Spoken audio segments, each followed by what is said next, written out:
This video is sponsored by... Wait a damn minute. If I'm gonna do this shit, I'm gonna do it my way. This fucking video by these fucking people is sponsored by motherfucking NextGen. Fight for the cure to save the titties. Countdown, right? What's good, guys? Team Arkham Asylum here. This is the Creeper. So, let's go ahead and get this out of the way. This is actually Guru Control. So, I'm that asshole kid that you want to beat the shit out of at locals. That's basically the entire point. So, yeah, let's get this started. So, 3 Super Kami Guru, or Subterra Guru for short. You need 3 of this. You absolutely 100% do. Quickie Book of Moon on your opponent's turn. You can do a once per turn Book of Moon with no other Subterra cards face up. Also, it's your Searcher, and under Final Battle becomes 34/34. You need 3 of it. Just play it. 3 of the best hand trap in the game, Subterra Fiendus. So, Subterra Fiendus, as long as you have a Subterra monster to flip face down, you can discard it and negate any card. Doesn't matter what it is. And, yeah, you can also tribute her from the field to activate that effect, plus she has her own effect where she can like book herself or another Subterra monster, and you can revive. So you can extend your field even further. Finally, let's go ahead and go into this. So the last Subterra monster is your 1 Umastrix. Banishes all monsters. When flipped face up, it can book itself face down, and it's easy to bring out with Fiendus and its own effect, even though its own effect can miss timing, because it's a win, not if, which is kind of sad face, but that is what it is. That's the only Subterra monsters you really run. Some people opt to run Archer. The thing about Archer with me is I'm not that big of a fan. Like, I mean, it's a good card, but it just eats up too much room for me. So next, so I have these coming in the mail. So they're proxies. 3 Ash Blossom. I already have them ordered. I can get structured decks anyway, like tomorrow or Friday, whenever my store gets them, whatever. By the way, this video is sponsored by our gaming store, NextGen. Yep, just putting it out there. Alright, cool. But yeah, 3 Ash Blossom, you just kind of need it. I'm running 3 Valor. It's questionable at 3 for some people, but Valor's just really, really decent in this format. It's really one of those like sleeper hand traps. I know hand traps are kind of out of favor a little bit this format, but it's absolutely fine. So yeah, that's it for the monsters. Next we'll go into spells. Triple pot of $70. So obviously really, really good in these kind of decks. Banish 3 to 6 cards from your extra deck. If you banish 3, you draw 1. If you banish 6, you draw 2. Obviously you're going for the draw 2 because why would you go for Jar of Greed when you can go for Pot of Greed? Also, you can't draw other cards for the rest of the turn. Please do not forget that if you ever play this card or your opponent plays this and then starts activating like Desires and shit like that on top. Don't let him do that. Don't let him cheat you, call a judge. But the pot you can run is Pot of Duality. Pot of Duality adds and doesn't search, so, and you don't really special summon too much in this deck, so you can really, really, really use this to the maximum ability for absolute consistency. It plays under Extravagance. It's just a great card in this deck. So that's it for the pots. Let's go ahead and go on to the $30 field spell for whatever the fuck reason. I'm just kidding. The reason is because it's secret rare and it's old as dirt. So this lets you, on activation, search a Subterra monster. And you can change one of your face down to face up monsters. And that means you get the instant effect turn 1 of Guru to search any Subterra card, not just monster. So you can add Final Battle. Or if you were running Cave Clash, you could add Cave Clash too, in addition. Also, it has a neat attack negation ability, which is pretty good. It comes into play sometimes. And then you have 2 Terraforming because you want 5 copies of a field spell, not 3, without cheating, of course. I don't need to explain that. So, since I refuse to fork over the money for impermanence until Dual Power comes out, where I can get the actual cards, we're going to run Forbidden Chalice instead. It does 2/3 of what it does. It has 2/3 the utility. So it's still really good. This is your best probably budget replacement for Infinite Impermanence. But that in tandem with the 3 Valors definitely comes in very handy in terms of just stopping your opponent from being able to really do anything.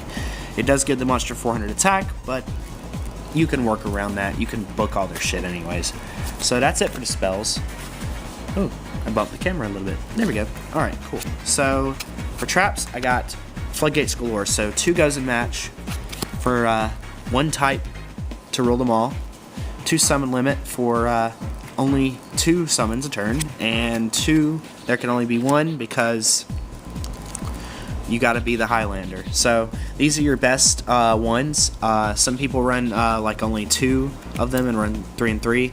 I like all of them a lot, and I'll side them in and out depending on the matchups. So next we'll have 2 Subterra Final Battle. I was originally running 3. I found 3 very cloggy. It is a very good card, but it's so searchable anyways that either you're going to hard draw it anyways or you're just going to search it with Guru, so it doesn't matter. And it's just really good. And now we go on to another nice little floodgate. So if you are playing Sky Strikers, you should go ahead and look away. This is Imperial Order. This thing is basically anti-Sky Striker dot card. So it works really well, this format especially. So you just completely shut them down, and your spells are really not that powerful. So you negating them, like you can negate your field spell once it's already active and you don't care. You drawing cards doesn't matter if this is up and you're completely stopping your opponent from being able to play anyways. But yeah, it's all about how you time it and everything else. So I have also, I'm waiting on my last Solemn Strikes to come into mail, so I have 3 Solemn Strike. Obviously just one of the best Solemn cards out there. Solemn Warning and Solemn Judgment. The ultimate no. The ultimate big no. Alright, so if I can stop hitting the camera, we'll get on to the side deck, because you know why I'm not going to the extra deck? Look at that shit. It doesn't fucking matter. You're never going to go into this. I mean, you have a few cards like Mrs. Radiant. You could possibly make Borreload Savage, very rarely. Subterra Behemoth Fiendus, and maybe even summon Sork, Lamphorhynchus, whatever. Doesn't matter. They're all going to get banished anyway with Pot of Extravagance, so you don't care. Irrelevant. Next, we'll go on to the side deck. So, 2 Gamma Seal for your Sky Striker matchups, general, trying to get rid of the Floodgators, stuff like that. 2 Winged Dragon of Wrath Sphere Mode. I'm foreseeing this seeing a lot more side deck play because of all the break my board format we're heading into right now. 2 Red Reboot. I would probably side a 3rd if I really wanted to. I'm thinking about it because you have the mirror matches, you have you know, Altergeist. You want to be able to stop them. Plus, you can even stop impermanences and evenly matches with it. So it's just really, really good. I would run a 3rd if I had a choice. I'm actually going to order more. So 3 Draw and Lockbird. Such an underrated trap, this format. This will stop all your dangers, all your I'm going to search kind of decks. So if I ever feel the need to swap these out, I can swap them out. Aside the 3rd, there can only be 1. The 3rd goes a match, just in case. Depending on the you know, matchup, I can actually swap them out for the more optimal ones. And I have also 2 Heavy Storm Duster, and 2 Heavy Storm Duster is just, again, you go against the back row decks, you go against Sky Striker, you're able to go first. You can just use this, pop their shit, and not give a fuck. And finally, 2 Pankratops, debating on whether 2 or 3 is better.